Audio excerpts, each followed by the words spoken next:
Hello everyone, this is Yuvraj. So இந்த video பொறுத்தல என்ன மாதிரி இருக்குன்னு சொல்லி கேட்டிங்கன்னா, எக்ஸ்டென்ஷன் டூல் யூஸ் பண்ணாமையும் நம்ம ஃபெப்னாச்சியை பேஸ் பண்ணி full and full entry and target இந்த மாதிரி ஃபிக்ஸ் பண்ணலாம் சொல்லிட்டு நம்ம பார்த்துடலாம். ஸோ ஃபஸ்ட்டு ஃபெப்னாச்சியை பொறுத்தல எந்த மாதிரி யூஸ் பண்ணணும்னு சொல்லி கேட்டிங்கன்னா, ஸோ எல்லாத்துக்கும் தெரிஞ்சதான் ஒரு சிங்குடைய பாட்டத்துலேருந்து சிங்குடைய ஹைக்கு எடுக்கும்போது அதுக்கான ரீட்ரேஸ்மெண்ட் லெவலானது நமக்கு என்ட்ரியாக கிடைக்கும்.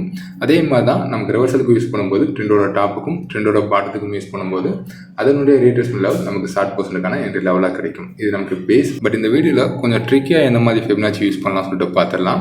ஸோ ஃபெப்னாச்சியை பொறுத்தளவு மோஸ்ட்லி எப்பவுமே நம்ம ஒரு மேஜர் ஸ்விங்க்கு மட்டும் யூஸ் பண்ணக்கூடாது, ஒவ்வொரு மைனர் ஸ்விங்க்கும் நம்ம யூஸ் பண்ணணும். ஸோ அது எப்படின்னு சொல்லிட்டு நம்ம பார்த்துடலாம். ஸோ மார்க்கெட்டானது என்னதான் நமக்கு டைரக்ஷன் மொமெண்ட்டில் போயிருந்தாலும் ஒவ்வொரு ராலியும் ஃபாலோ பண்ணி ஒரு செர்டன் ப்ரிசன்ட் நமக்கு ரிவர்சல் கொடுத்துடலாம். மார்க்கெட் நமக்கு ஃபர்தர் ராலியை ஃபாலோ பண்ணுறான். ஸோ இந்த மாதிரி நமக்கு ஒவ்வொரு ரிவர்சலுக்கும் எந்த மாதிரி ரீட்ரேஸ்மெண்ட் எடுக்கணும்னு சொல்லி கேட்டிங்கன்னா, எப்பவுமே நம்ம வழக்கமாக ஒரு மேஜர் ஸ்விங்க்கு தான் யூஸ் பண்ணுவோம். பட் அந்த மாதிரி நீங்கள் எடுக்கும்போது உங்களுக்கு எக்ஸாக்டான லெவல் கிடைக்குமான்னு சொல்லி கேட்டிங்கன்னா, மோஸ்ட்லி நமக்கு 60% நம்ம எதிர்பார்க்குற ரிவர்சல் கிடைக்கும்.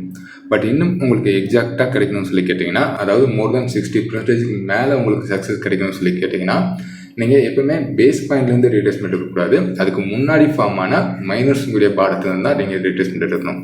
ஸோ அது எப்படின்னு சொல்லிட்டு நான் எடுத்து காட்டுறேன். அதே மாதிரி அதுக்கு டார்கெட் எந்த மாதிரி ஃபிக்ஸ் பண்ணணும்னு சொல்லிட்டு நான் எடுத்து காட்டுறேன். ஸோ நான் ஃபெப்னாச்சி அப்ளை பண்ணி காட்டுறேன். இந்த ட்ரெண்டுக்கு பேஸ்ன்னு சொல்லி பார்க்கும்போது இதுதான் நமக்கு பேஸ்.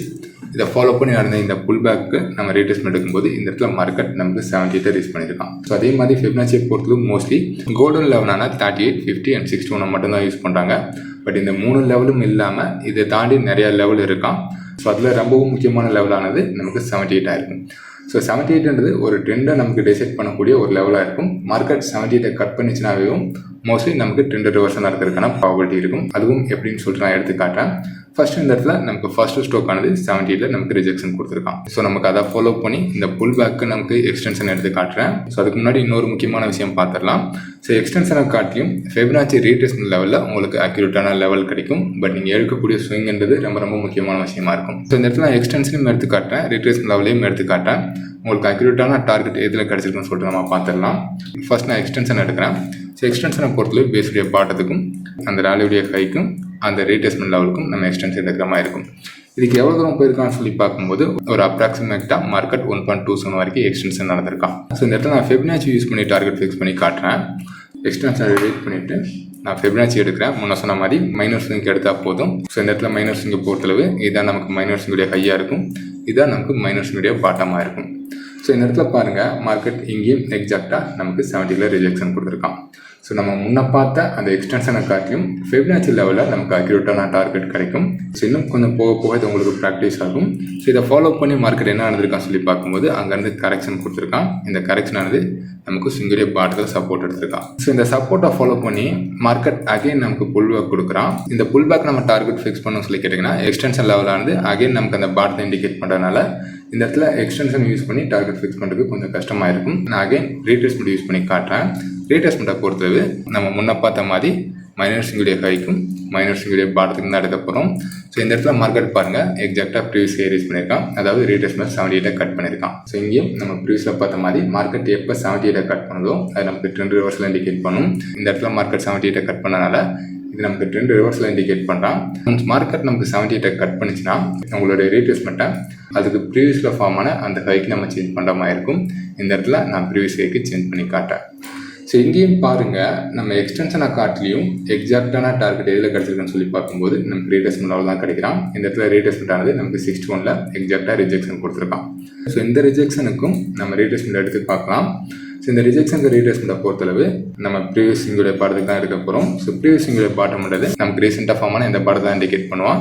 இந்த பாட்டத்துக்கும் ரீசெண்டாக ஃபார்ம் ஆன இந்த ஹைக்கும் ரீட்ரேஸ்மெண்ட் எடுக்கும்போது மார்க்கெட் எக்ஸாக்டாக நமக்கு 61ல தான் ரிஜெக்ஷன் கொடுத்துருக்கான். ஸோ இதை ஃபாலோ பண்ணி இந்த மைனர் ஸ்விங்க்கு நம்ம எக்ஸ்டென்ஷன் எடுக்கலாம். இந்த மைனர் ஸ்விங்க்கு எக்ஸ்டென்ஷனை பொறுத்தளவு வழக்கமாக சொல்கிற மாதிரி தான் மைனர் ஸ்விங்குடைய பாட்டத்துக்கும் ரீசெண்டாக ஃபார்ம் ஆன ஹைக்கும் ரீசெண்டாக ஃபார்ம் ஆன இந்த பாட்டத்துக்கு தான் எடுக்கிற மாதிரி இருக்கும். ஸோ இந்த இடத்துல மார்க்கெட் எக்ஸாக்டாக நமக்கு எக்ஸ்டென்ஷன் லெவலில் எக்ஸ்பெக்ட் பண்ணியிருக்கான். ஸோ இது இல்லாமல் ரீட்ரேஸ்மெண்ட் எந்த மாதிரி ஒர்க்காக இருக்கான்னு சொல்லிட்டு பார்த்துடலாம். ஸோ ரீட்ரேஸ்மெண்ட்டை பொறுத்தளவு சிங்குடைய ஹைக்கும் சிங்குடைய பாட்டத்துக்கும் நம்ம எடுக்கிற மாதிரி இருக்கும்.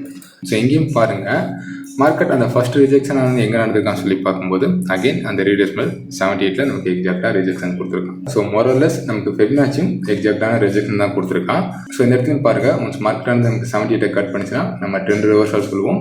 அதாவது ப்ரீவியஸில் நமக்கு கரெக்ஷன் கொடுத்ததுன்னா அது நமக்கு ரிவர்சல் நடந்துட்டு நமக்கு புல்லிஷ் மார்க்கெட் இண்டிகேட் பண்ணுவான். இங்கேயும் 78 கட் பண்ணனால ஃபர்தராக மார்க்கெட் ராலி நடக்கலாம். ஸோ இந்த இடத்துல நம்ம இந்த ராலியை பார்க்கறதுக்கு முன்னாடி இந்த கரெக்ஷன் எவ்வளோ தூரம் வந்திருக்கான்னு சொல்லிட்டு நம்ம பார்த்துடலாம். ஸோ இந்த கரெக்ஷனுக்கான ரீட்ரேஸ்மெண்ட்டை பொறுத்தளவு இங்கே பேஸுடைய பாட்டத்துக்கு எடுக்கக்கூடாது, ப்ரீவியஸுடைய பாட்டத்துக்கும் ரீசெண்டாக ஃபார்ம் ஆன இந்த ஹைக்கும் தான் எடுக்கிற மாதிரி இருக்கும். ஸோ இந்த ரீட்ரேஸ்மெண்ட்டுக்கு பாருங்க, மார்க்கெட் எக்ஸாக்டாக 30ல நமக்கு ரிஜெக்ஷன் கொடுத்துருக்கான். இதே நீங்கள் ஸ்விங்குடைய பாட்டத்துக்கு மாற்றினீங்கன்னு சொல்லி கேட்டிங்கன்னா உங்களுக்கு அந்தளவுக்கு அக்யூரேட்டான டார்கெட் கிடைக்காது. ஸோ இதனால தான் சொல்கிறது, நீங்கள் எப்பவுமே ஒரு மைனர் ஸ்விங்குடைய பாட்டத்துக்கு ரீட்ரேஸ்மெண்ட் எடுக்கிறது கொஞ்சம் பெட்டராக இருக்கும். மார்க்கெட் எப்போ இதுக்கு 78 கட் பண்ணதோ அதுக்கப்புறம் நீங்கள் பேஸ்க்கு மாறினா போதும். ஸோ அடுத்து இதை ஃபாலோ பண்ணி வந்த இந்த ராலிக்கு நம்ம எக்ஸ்டென்ஷன் பார்த்துடலாம். ஸோ எக்ஸ்டென்ஷனை பொறுத்தளவு நம்ம வழக்கமாக சொல்கிற மாதிரி பேசிக் எடுக்கணும் அவசியம் கிடையாது.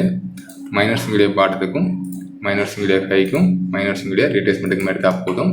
ஸோ இந்த இடத்துல மார்க்கெட் நமக்கு 61 ரிஜெக்ஷன் கொடுத்துருக்கான். இதே நம்ம ரீட்ரேஸ்மெண்ட்டில் டார்கெட் ஃபிக்ஸ் பண்ண முடியுமான்னு சொல்லி கேட்டிங்கன்னா ரீட்ரேஸ்மெண்ட்டில் டார்கெட் ஃபிக்ஸ் பண்ணலாம். ஸோ ப்ரீவியஸில் சொன்ன மாதிரி மார்க்கெட் 78 கட் பண்ணாலும் சரி, இல்லை ஸ்விங்குடைய ஹையை கட் பண்ணாலும் சரி, நம்ம என்ன பண்ண போகிறோம் சொல்லி கேட்டிங்கன்னா அதுக்கு முன்னாடி ஃபார்ம் ஆன அந்த ஹைக்கு நம்ம ரீட்ரேஸ்மெண்ட் மாத்திரமாக இருக்கும். ஸோ இந்த இடத்துல இதுக்கு முன்னாடி ஃபார்ம் ஆன ஹைன்னு சொல்லி பார்க்கும்போது இதுதான் இதுக்கு முன்னாடி ஃபார்ம் ஆன ஹை. அந்த ஹைக்கும் அந்த ஸ்விங்குடைய பாடத்துக்கும் நம்ம ரீட்ரேஸ்மெண்ட் எடுக்கிறோம். ஸோ நம்ம எக்ஸ்டென்ஷன் எடுத்ததை காட்டியும் இந்த இடத்துல பாருங்கள் 50ல் எக்ஸாக்டாக மார்க்கெட் ரிஜெக்ஷன் கொடுத்துருப்பான். ஸோ இங்கேயும் நமக்கு எக்ஸ்டென்ஷனை காட்டியும் ஃபிப்னாச்சியில் தான் அக்யூரேட்டான டார்கெட் கிடைக்கலாம். ஸோ இந்த புல் பேக்கை ஃபாலோ பண்ணி இங்கே நடந்த இந்த கரெக்ஷனுக்கு நம்ம ரீட்ரேஸ்மெண்ட் எடுக்கலாம். ஸோ இங்கேயும் ரீட்ரேஸ்மெண்ட்டை பொறுத்தல நம்ம வழக்கமாக சொல்கிறது தான் ஒரு மைனர் ஸ்விங்க்கு தான் ரீட்ரேஸ்மெண்ட் எடுக்க போகிறோம். அந்த மைனர் ஸ்விங்கை பொறுத்தளவு இந்த ஸ்விங்குடைய பாடத்துக்கும் ரீசெண்டாக ஃபார்ம் ஆன இந்த ஹைக்கும் தான் எடுக்க போகிறோம். ஸோ இந்த இடத்துல மார்க்கெட் எங்கே சப்போர்ட் எடுத்துருக்கான்னு சொல்லி பார்க்கும்போது எக்ஸாக்டாக நமக்கு 61 ரிஜெக்ஷன் கொடுத்துருக்கான். இதே நீங்கள் பேஸுக்கு கொண்டு போனீங்கன்னு சொல்லி கேட்டிங்கன்னா உங்களுக்கு அந்தளவுக்கு டார்கெட் பெர்ஃபெக்டாக கிடைக்காம சின்ன சின்ன ஃபேக் பிரேக் அவுட் நமக்கு கொடுத்துருக்கான். ஸோ இங்கேயும் இதை ஃபாலோ பண்ணியிருந்தால் இந்த புல் பேக் நம்ம எக்ஸ்டென்ஷன் எடுக்கலாம். இந்த புல் பேக் இந்த மாதிரி எக்ஸ்டென்ஷன் எடுக்க போகிறோம் சொல்லி கேட்டிங்கன்னா மைனர் ஸ்விங் தான் எடுக்க போகிறோம். மைனர் ஸ்விங்குடைய பாடத்துக்கும் மைனர் ஸ்விங்குடைய ஹைக்கும் மைனர் ஸ்விங்குடைய ரீட்ரேஸ்மெண்ட் லெவலுக்கும் எக்ஸ்டென்ஷன் எடுக்கும்போது கிட்டத்தட்ட நமக்கு 1.27ல் ரிஜெக்ஷன் கொடுத்துருக்கான். இந்த இடத்துல நம்ம ரீட்ரேஸ்மெண்ட் அப்ளை பண்ணி பார்க்கலாம். ஸோ ரீட்ரேஸ்மெண்ட்டை பொறுத்தளவு நமக்கு ஸ்விங்குடைய ஹைக்கும் ஸ்விங்குடைய பாடத்துக்கும் எடுக்க போகிறோம்.